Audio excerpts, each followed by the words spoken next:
నమస్తే, welcome to Suman TV. Andhra Pradesh నాయకులు ఢిల్లీలో ప్రధాని మోదీ బీజేపీ కేంద్ర పెద్దలను వరుసగా కలుస్తుండడంతో ప్రస్తుతం ఈ అంశం హాట్ టాపిక్గా మారింది. తాజాగా ముఖ్యమంత్రి జగన్ ఢిల్లీలో ప్రధానమంత్రి నరేంద్ర మోదీతో సమావేశమై గంటన్నర పాటు చర్చించిన పరిస్థితి అయితే ఉంది. అయితే రాష్ట్రానికి రావాల్సిన పెండింగ్ బకాయిలు నిధుల విషయంలో చర్చ జరిగింది అని బయటికి చెప్తున్నా కూడా రాజకీయాలపై కూడా చర్చ జరిగిందా?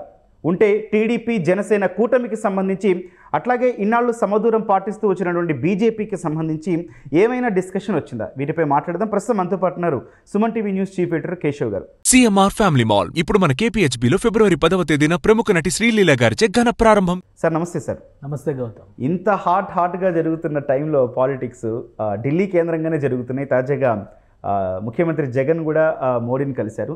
సార్, అసలు పవన్ కళ్యాణ్ వెళ్తారనుకున్నారు, ఆయన వెళ్ళలేదు. అయితే జగన్ వెళ్ళిన పరిస్థితి ఏం డిస్కషన్ జరుగుంటుంది సార్? అంటే రాష్ట్రానికి సంబంధించినటువంటి సమస్యలు, నిధులు, అప్పులు, ప్రాజెక్టులు రావాల్సినటువంటి బకాయిలు, విభజన హామీలు, ఇలాంటివన్నీ చాలా మాట్లాడి ఉంటారని ఒక లిస్ట్ వైరల్ అవుతుంది. ఓకే, బహుశా ఆ లిస్టులో అవన్నీ మాట్లాడి ఉండొచ్చు. ఖచ్చితంగా మాట్లాడతారు. రైట్ కేశవ్ సార్, ఇదే చెప్పాలి. ఇప్పుడు రాజకీయాలు చర్చకు వచ్చాయా రావా? 100% చర్చకు వస్తాయి. ఇక్కడ ఒక చిన్న ఈక్వేషన్ ఏంటంటే, చంద్రబాబు నాయుడు గారు కలిసిన తర్వాత పొత్తులపైన డిస్కషన్ జరుగుతుంది.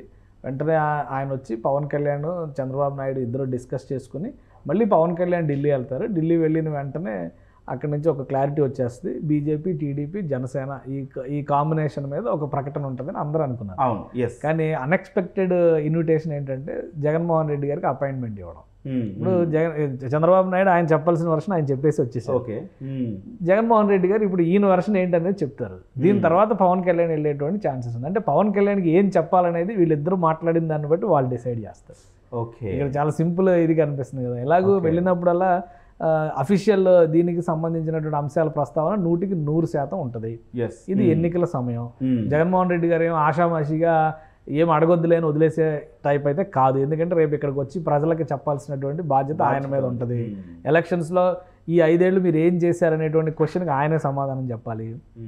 గతంలో చెప్పారు 25కి 25 ఎంపీ సీట్లు ఇవ్వండి, మేము ప్రత్యేక హోదా తెస్తాం అన్నారు. సరే, అక్కడ జరిగినటువంటి ఈక్వేషన్స్లో మా నంబర్తో వాళ్ళకి అవసరం లేదు కాబట్టి వీలైనంత వరకు బతిలాడి అడుగుతాం. ప్రతి సందర్భంలో ఏదో రకంగా అడిగి తీసుకురావడానికి ట్రై చేస్తాం. కాబట్టి అలాంటి ప్రతిపాదనలు ఖచ్చితంగా ఇస్తారు. Major issue Polavaram project. దానికి సంబంధించి ఇప్పటివరకు కూడా ఫైనాన్షియల్ ప్రపోజల్స్ని సెంట్రల్ గవర్నమెంట్ అప్రూవ్ చేయలేదు. పునరావాసానికి సంబంధించిన విషయంలో సెంట్రల్ గవర్నమెంట్ రెస్పాండ్ కావడం లేదు.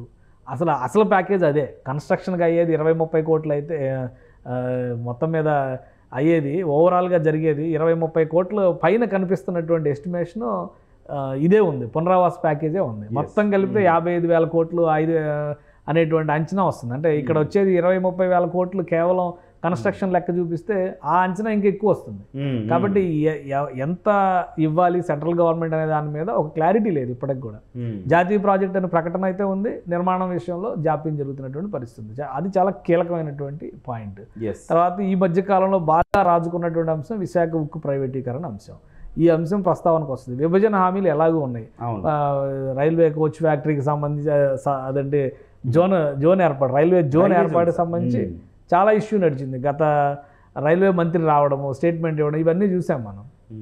ప్రత్యేక ప్యాకేజీకి సంబంధించి వెనకబడిన ప్రాంతాలకు ఆర్థిక ప్యాకేజీ, రాజధానికి సంబంధించినటువంటి ఇవన్నీ, ఆర్థిక లోటుకు సంబంధించి ఇవన్నీ ఉన్నాయి. ముఖ్యంగా కృష్ణా జలాల వినియోగం పైన 2 రాష్ట్రాల పైన ఉన్నటువంటి సమస్య మొన్నే మనం చూసాం. ఈ ప్రభుత్వం కాదంది, ఆ ప్రభుత్వం పాత ప్రభుత్వం అవునని చెప్పింది, మేము కాదని తెలంగాణలో గొడవ అవుతున్నటువంటి పరిస్థితి. ఇవన్నీ పరిష్కరించుకోవాల్సిన కేంద్ర ప్రభుత్వం సహకారంతోనే. షెడ్యూల్ 9, షెడ్యూల్ 10కి సంబంధించినటువంటి ఆస్తుల బదలాయింపు, ఎవరికి ఎంత పంచాలనేటువంటి విషయంలో ఆర్బిట్రేషన్ చేయాల్సింది కేంద్ర ప్రభుత్వం. ఇన్ని సమస్యలు ఉన్నాయి. కాబట్టి వీటన్నిటిని ఎలాగో ప్రస్తావిస్తారు. వీటన్నిటికంటే ముందు ఎక్కువ సమయం ప్రస్తావించేటువంటి అంశం రాజకీయ అంశమే. కాబట్టి జగన్మోహన్ రెడ్డి గారు తనకున్నటువంటి ఆప్షన్స్ని సింగిల్గా వెళ్తున్నారు. కాబట్టి ఎన్ని సీట్లు గెలుచుకున్నా కానీ బీజేపీతో గొడవ పెట్టుకునేటువంటి రీతిలో అయితే కనుక రాష్ట్రంలో ప్రభుత్వం వెళితే కనుక మనుగడ సాగించేటువంటి అవకాశాలు లేవు. ఆ విషయం చాలా క్లియర్గా తేల్చి చెప్పి ఉండడానికి అవకాశం ఉంది. ఒకవేళ తెలుగుదేశం, జనసేన కూటమితో కనుక బీజేపీ కలిసి వెళితే జరిగే పరిణామాలను కూడా వివరించేటువంటి అవకాశాలు అయితే స్పష్టంగా కనిపిస్తున్నాయి. దానికి ఢిల్లీ పెద్దలు రియాక్షన్స్ అప్పుడే ఇచ్చేటువంటి అవకాశం లేదు. ఎందుకంటే ఆల్రెడీ బీజేపీ, జనసేన పొత్తులో ఉందనేటువంటి విషయంలో ఒక స్పష్టత ఇచ్చేశారు. సో ఇప్పుడు జనసేనతో కలిసి వెళ్ళాలా, తెగదెంపులు చేయాలనేటువంటి నిర్ణయం కూడా దీన్ని బట్టి తీసుకునేటువంటి ఛాన్సెస్ ఉంటాయి. ఓకే. ఎందుకంటే టీడీపీతో వెళితే పూర్తి స్థాయిలో గెలుస్తాం అనేటువంటి కాన్ఫిడెన్స్ ఉందా లేదా, జగన్మోహన్ రెడ్డి ఇచ్చేటువంటి భరోసా ఎలాంటిది, ఆ రెండు అంశాల మీదే జనసేన, బీజేపీ, టీడీపీ కూటమి ముందుకు వెళ్ళాలా లేదా బీజేపీ పక్కకు జరిగిపోయి సపరేట్గా కంటెస్ట్ చేయాలనేటువంటి అంశం ఆధారపడి ఉంది. కాబట్టి జగన్మోహన్ రెడ్డి గారి పర్యటన చాలా కీలకమైనటువంటి పర్యటనగానే మనం చూడాల్సి ఉంటుంది. సార్, ఇదే టైంలో ఎక్కడైతే ముఖ్యమంత్రి జగన్ మోదీని కలిశారో ఇక్కడ ఆంధ్రాలో రియాక్షన్ చూస్తే పేర్ని నాని మాట్లాడిన సందర్భంలో అసలు రాష్ట్రానికి బీజేపీ ఏం చేస్తుంది అని చెప్పని. సార్, రాష్ట్రానికి బీజేపీ ఏం చేసిందని క్వశ్చన్ ఒక పక్కన అదే నాయకుడు మాట్లాడుతున్నారు, ఇంకో పక్కన రాజకీయాలకు సంబంధించి ఈ పెండింగ్ నిధులకు సంబంధించి ముఖ్యమంత్రికి ఈ రెండు పరిణామాలను ఎట్లా చూడాలి సార్? అంటే ఇక్కడ దూకుడు రాజకీయం అయితేనే కదా ఇప్పుడు పోరాటం లేదనేటువంటి విమర్శ పదే పదే వస్తుంది. కాబట్టి రాష్ట్ర ప్రయోజనాల రీత్యా రాష్ట్రం గురించి మాట్లాడుతున్నాం అనేటువంటి ఒక ఇమేజ్ తెచ్చుకోవడం కోసం చేసేటువంటి ప్రయత్నం పాకులాట తప్పితే అందులో ఏం లేదు. ఓకే. ఇంకా నెల రోజుల సమయం ఉంటే ఈ రోజు బీజేపీ ఏం చేసిందనే క్వశ్చన్ అడగడం వల్ల పెద్ద ప్రయోజనం లేదు. బీజేపీని మీరేం అడిగారు అనేది కదా ఇక్కడ పాయింట్. ప్రతిసారి మేము వెళ్తున్నాము, ఒక అర్జీ ఇస్తున్నాము, కానీ వాళ్ళు రెస్పాండ్ అవ్వట్లేదని చెప్తే జనం ఊరుకోరు కదా. రేపు ఓటు వేసేటువంటి సమయంలో అది కూడా నిర్ణయం తీసుకుంటారు కదా. చంద్రబాబు నాయుడు 4 ఏళ్ళు కలిసి ఉండి తర్వాత సడన్ గా బయటకు వచ్చింది ఏంటి, రాష్ట్ర ప్రయోజనాల కోసం కేంద్రం సహకరించడం లేదు అనే కారణంతో బయటకు వచ్చారు. సో అది కూడా సరికాదని ప్రజలు తిరస్కరించారు కాబట్టి కదా 2019లో జగన్మోహన్ రెడ్డికి అధికారం ఇచ్చింది. అంశాల వారీగా కూడా వాళ్ళకి మద్దతు ఇచ్చిన పరిస్థితి. అంశాల వారి ఎక్కడ ఉంది, అన్ని అంశాల్లోనూ మద్దతు ఇస్తే ఎక్కడైనా వ్యతిరేకించిన అంశం ఏదైనా ఉందా? రాష్ట్రపతి ఎన్నికల దగ్గర నుంచి ప్రతి దానిలోనూ వాళ్ళ వెనకాలే పోయారు. కాబట్టి ఇప్పుడు జగన్మోహన్ రెడ్డి గారు అక్కడ ఢిల్లీలో మాట్లాడేటువంటి కీలక అంశం కూడా ఏంటంటే బేషరతుగా అన్ని అంశాల్లో మద్దతు ఇచ్చినటువంటి ఏకైక పార్టీ వైసీపీ మాత్రమే ఆంధ్రప్రదేశ్లో. జనసేన కూడా కాదు. జనసేన కూడా వ్యతిరేకించింది. ఎక్కడ వ్యతిరేకించింది? విశాఖ ఉక్కు ప్రైవేటీకరణకు సంబంధించి పెద్ద ఆందోళన చేస్తానని చెప్పని పవన్ కళ్యాణ్ ముందే ఇక్కడ నుంచి నాయకుల్ని తీసుకుని ఢిల్లీకి వెళ్ళినటువంటి పరిస్థితి. బీజేపీ లీడర్షిప్ని అప్పుడున్న సోమవీర్రాజు ఇటువంటి వాళ్ళందరితో కూడా రాష్ట్ర అధ్యక్షుడిగా ఉన్నారు కాబట్టి వీళ్ళందరితో కూడా సంప్రదించి విశాఖ ఉక్కు ప్రైవేటీకరణ ఒక ఎమోషనల్ అంశం అని చెప్పని కేంద్రం దృష్టికి తీసుకెళ్ళింది పవన్ కళ్యాణే కదా. కాబట్టి ఆ విషయం కూడా చాలా సున్నితంగా చెప్పింది అధికారంలో ఉన్నటువంటి పార్టీ. సో ప్రజలకి ఇది క్లారిటీ ఉంది.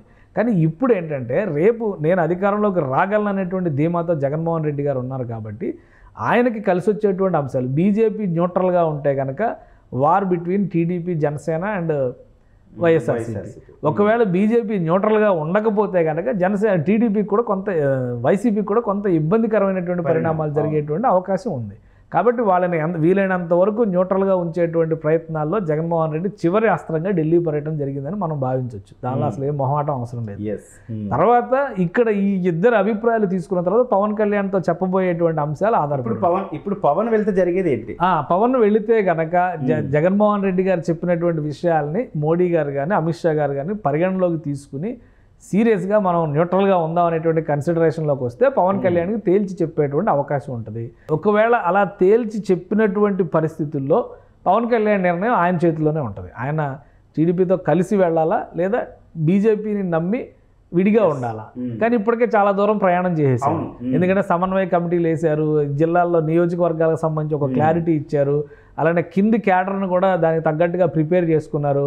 సీట్ల సర్దుబాటు విషయంలో కూడా కొన్ని చోట్ల ఆల్రెడీ గ్రీన్ సిగ్నల్స్ ఇచ్చేసినటువంటి పరిస్థితి ఉంది.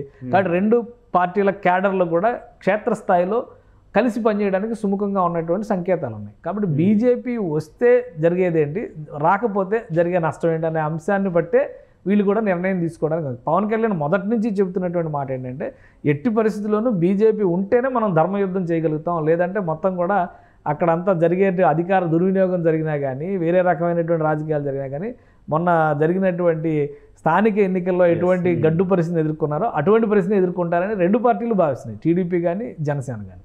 అందుకనే బీజేపీని మధ్యలో రావాలనేటువంటి రెఫరీగా రావాలని కోరుకుంటున్నారు. అయితే రెఫరీ ఆడకూడదు, రెఫరీ దూరంగా నుంచి ఓన్లీ హ్యాండ్ సిగ్నల్స్ మాత్రం ఇస్తూ ఉండాలని జగన్మోహన్ రెడ్డి గారు కోరుకుంటారు. సో ఇప్పుడు రెఫరీ మీద నిర్ణయం ఆధారపడి ఉంది, ఎటువంటి నిర్ణయం తీసుకుంటారనేది చూడాల్సి ఉంటుంది మనం. Right sir, thank you sir. Right, Delhi వెళ్తారంటున్న పవన్ ఢిల్లీ వెళ్ళలేదు, కానీ ముఖ్యమంత్రి జగన్మోహన్ రెడ్డి గారు ప్రధాని నరేంద్ర మోదీని కలిశారు. అయితే వరుసగా మన చంద్రబాబు, ఈరోజు ముఖ్యమంత్రి జగన్, రేపు పవన్ వెళ్లే పరిస్థితుల నేపథ్యంలో రాష్ట్ర రాజకీయాలు ఏ మలుపు తీసుకోబోతున్నాయి? ఎందుకంటే ఢిల్లీ పెద్దలు కూడా ఆంధ్రప్రదేశ్ని చాలా కీన్గా అబ్జర్వ్ చేస్తున్న పరిస్థితి. మరి ఇక పవన్ వెళ్ళిన తర్వాత పొత్తులకు సంబంధించి ప్రకటన వస్తుందా, లేకపోతే ముఖ్యమంత్రి జగన్ ఓన్లీ పెండింగ్ బకాయిలు వీటిపై మాత్రమే మాట్లాడారన్నది కొన్ని రోజులు అయితే క్లారిటీ వచ్చే అవకాశం అయితే ఉంది. Thank you.